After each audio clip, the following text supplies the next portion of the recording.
क्या मकसद है सर इसका, सेमिनार का क्या उद्देश्य है? नहीं, आज के इस ऑल इंडिया तंजीम इंसाफ का अलीगढ़ ज़िले का ये जो सेमिनार हो रहा है, इसे आप वर्कशॉप कह सकते हैं, इसका मेन मकसद है कि हम लोगों में अवेयरनेस पैदा करना चाहते हैं कि बहुत सी ऐसी चीज़ें हैं कि सरकार की तरफ से आने वाली स्कीम्स हैं, उसको जनता जानती नहीं है। तो मुख्य मकसद हम लोगों का है कि हेल्थ, एजुकेशन और सोशल इश्यूज़ के ऊपर हम जनता को जागरूक करना चाहते हैं कि उनके अधिकार क्या हैं और वो किस तरह से अपने अधिकारों को ले सकते हैं।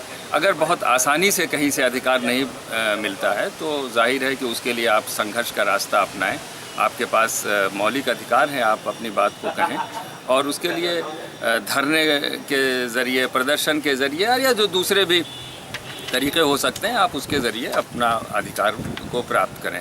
क्योंकि हालात आज देश के बड़े ऐसे हो रहे हैं कि सरकार की तरफ से तो बहुत सी स्कीमें आती हैं, लेकिन जब हम लोग फील्ड में जाते हैं, हम लोगों के बीच में जाते हैं, तो बहुत लोग कहते हैं कि साहब हमें पता ही नहीं होता। जैसा मैं आपको जिक्र करना चाहूँगा कि प्रधानमंत्री के 15 सूत्रीय कार्यक्रम की बात मैं करूं, जो विशेषकर अल्पसंख्यक समुदाय के लिए है, हमने उसके अंदर देखा है कि जो प्री मैट्रिक और पोस्ट मैट्रिक स्कॉलरशिप्स होती हैं, जब हम लोगों से मिलते हैं तो पता लगता कि साहब लोगों को नहीं मालूम है।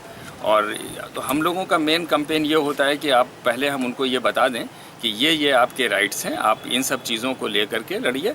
और हर स्तर पर स्कॉलरशिप है वो उसका इशू है, और स्कूलों के अंदर और हॉस्पिटल्स के अंदर जो एक तरह का रिजर्वेशन है इकोनॉमिकल वीकर सेक्शंस के बच्चों के लिए, उसकी जानकारी लोगों को नहीं है। हम उसके बारे में लोगों के बताएंगे कि जितने भी प्राइवेट स्कूल जो गवर्नमेंट के ज़रिए अलाट की हुई ज़मीनों पर बने हुए हैं, वो उसके अंदर लीज डीड का वो एक हिस्सा है कि वहाँ पर कम से कम 25 से 30% जो सीटें हैं स्कूलों में, वो बच्चों के लिए बिल्कुल फ्री ऑफ कॉस्ट हैं, जैसा कि दूसरे स्टेट्स में हो रहा है। दिल्ली का मैं विशेषकर आपको अगर उदाहरण दूं तो वहाँ पर ये सारी चीज़ें हैं। इसी तरह से सरकारी ज़मीन पर बने हुए अस्पताल जो सरकार से रियायती दाम पर ज़मीनें लेते हैं, वहाँ पर भी 25 से 30% बेड्स जो है वो इकोनॉमिकल वीकर सेक्शन के लिए है।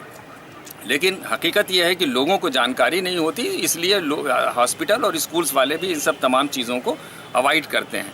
तो एक मकसद हम लोग का इस वर्कशॉप में है अपने काडर को और लोगों को एक अवेयरनेस के ज़रिए ये बताना कि आपके अधिकार क्या हैं और क्या क्या चीज़ें आप इनसे हासिल कर सकते हैं। मुख्य मकसद हमारा ये होगा आज की तारीख में।